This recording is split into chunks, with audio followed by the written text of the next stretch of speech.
Every country on earth at the moment is reforming public education. There are two reasons for it. The first of them is economic. People are trying to work out, how do we educate our children to take their place in the economies of the 21st century? How do we do that, given that we can't anticipate what the economy will look like at the end of next week, as the recent turmoil is demonstrating? How do we do that? The second, though, is cultural. Every country on earth is trying to figure out, how do we educate our children so they have a sense of cultural identity and so that we can pass on the cultural genes of our communities while being part of the process of globalization? How do we square that circle? The problem is they're trying to meet the future by doing what they did in the past. And on the way, they're alienating millions of kids who don't see any purpose in going to school. When we went to school, we were kept there with a story, which was if you worked hard and did well and got a college degree, you would have a job. Our kids don't believe that. And they're right not to, by the way. You're better having a degree than not, but it's not a guarantee anymore. And particularly not if the route to it marginalizes most of the things that you think are important about yourself. Some people say we have to raise standards as if this is a breakthrough. You know, like, really, yes, we should. Why would you lower them? You know, I mean, I haven't come across an argument that persuades me of lowering them. But raising them, of course we should raise them. The problem is that the current system of education was designed and conceived and structured for a different age.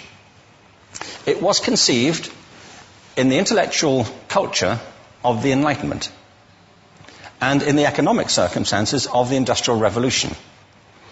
Before the middle of the 19th century, there were no systems of public education. Not really. I mean, you could get educated by Jesuits, you know, if you had the money. But public education, paid for from taxation, compulsory to everybody and free at the point of delivery, that was a revolutionary idea.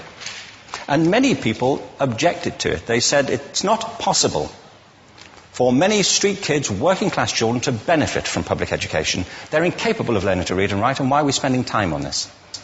So there's also built into it a whole series of assumptions about social structure and capacity. It was driven by an economic imperative of the time, but running right through it was an intellectual model of the mind, which was essentially the Enlightenment view of intelligence. That real intelligence consists in the capacity for a certain type of deductive reasoning and a knowledge of the classics originally, what we come to think of as academic ability. And this is deep in the gene pool of public education, that there are really two types of people, academic and non-academic, smart people and non-smart people.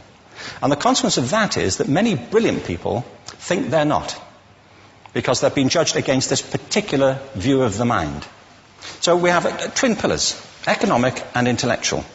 And my view is that this model has caused chaos in many people's lives. It's been great for some. There have been people who have benefited wonderfully from it. But most people have not. Instead, they suffer this. This is the modern epidemic, and it's as misplaced and it's as fictitious. This is the plague of ADHD. Now, this is a map of the incidence of ADHD in America, or prescriptions for ADHD. Don't mistake me here. I don't mean to say there is no such thing as attention deficit disorder. I'm not qualified to say if there is such a thing. I know that a great majority of psychologists and paediatricians think there is such a thing. But it's still a matter of debate. What I do know for a fact is it's not an epidemic. These kids are being medicated as routinely as we had our tonsils taken out.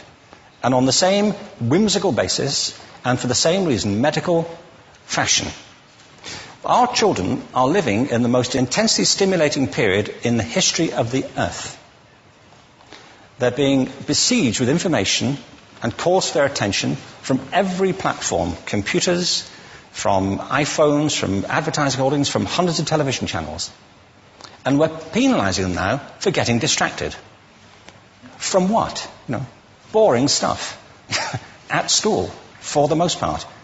It seems to me it's not a coincidence totally that the incidence of ADHD has risen in parallel with the growth of standardized testing. Now, these kids are being given Ritalin and Adderall and all manner of things, often quite dangerous drugs, to get them focused and calm them down. But according to this, attention deficit disorder increases as you travel east across the country. People start losing interest in Oklahoma.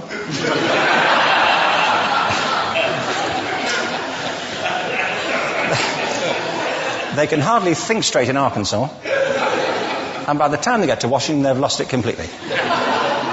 And there are separate reasons for that, I believe. It's a fictitious epidemic.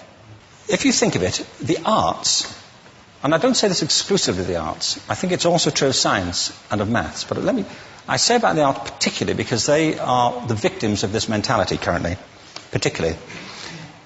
The arts especially address the idea of aesthetic experience. An aesthetic experience is one in which your senses are operating at their peak, when you're present in the current moment, when you're resonating with the excitement of this thing that you're experiencing, when you are fully alive. An anesthetic is when you shut your senses off and deaden yourself to what's happening. And a lot of these drugs are that. We're getting our children through education by anesthetizing them. And I think we should be doing the exact opposite. We shouldn't be putting them asleep. We should be waking them up to what they have inside of themselves. But the model we have is this. I believe we have a system of education that is modeled on the interests of industrialism and in the image of it. I'll give you a couple of examples. Schools are still pretty much organized on factory lines, ringing bells, separate facilities, specialized into separate subjects. We still educate children by batches. We put them through the system by age group. Why do we do that? Why is there this assumption that the most important thing kids have in common is how old they are? It's like the most important thing about them is their date of manufacture. You know what I mean? Well, I know kids who are much better than other kids at the same age in different disciplines, or at different times of the day, or better in smaller groups than in large groups, or sometimes they want to be on their own. If you're interested in the model of learning, you don't start from this production line mentality. It's essentially about conformity, and increasingly it's about that as you look at the growth of standardized testing and standardized curricula. And it's about standardization. I believe we've got to go in the exact opposite direction. That's what I mean about changing the paradigm. There was a great study done recently of divergent thinking. It was published a couple of years ago. Divergent thinking isn't the same thing as creativity. I define creativity as the process of having original ideas that have value. Divergent thinking isn't a synonym, but it's an essential capacity for creativity. It's the ability to see lots of possible answers to a question, lots of possible ways of interpreting a question, to think what Edward de Bono would probably call laterally, to think not just in linear or convergent ways, to see multiple answers, not one. So, there are tests for this. One kind of cod example would be people might be asked to say, how many uses can you think of for a paperclip? One of those routine questions. Most people might come up with 10 or 15. People who are good at this might come up with 200. And they do that by saying, well, could the paperclip be 200 foot tall and be made out of foam rubber? Does it have to be a paperclip as we know it, Jim? Now, there are tests for this, and they gave them to 1,500 people. This is in a book called Breakpoint and Beyond.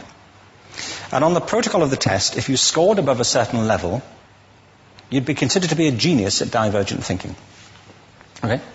So my question to you is, what percentage of the people tested, of the 1,500, scored at genius level for divergent thinking? Now, you need to know one more thing about them. These were kindergarten children. So what do you think? What percentage at genius level? 80. 80, okay. 98%. Now, the thing about this was it was a longitudinal study. So they retested the same children 5 years later, ages of 8 to 10. What do you think? 50? They retested them again 5 years later, ages 13 to 15. You can see a trend here, can't you? Now, this tells an interesting story, because you could have imagined it going the other way, couldn't you? You start off not being very good, but you get better as you get older. But this shows two things. One is we all have this capacity, and two, it mostly deteriorates. Now, a lot of things have happened to these kids as they've grown up. A lot. But one of the most important things that happened to them, I'm convinced, is that by now they've become educated. They've spent 10 years at school being told there's one answer, it's at the back. And don't look. And don't copy, because that's cheating. I mean, outside schools, that's called collaboration, but inside schools. Now, this isn't because teachers want it this way. It's just because it happens that way. It's because it's in the gene pool of education. We have to think differently about human capacity. We have to get over this old conception of academic, non-academic, abstract, theoretical, vocational, and see it for what it is, a myth. Secondly, we have to recognise that most great learning happens in groups, that collaboration is the stuff of growth. If we atomise people and separate them and judge them separately, we form a kind of disjunction between them and their natural learning environment. And thirdly, it's crucially about the culture of our institutions, the habits of the institution and the habitats that they occupy.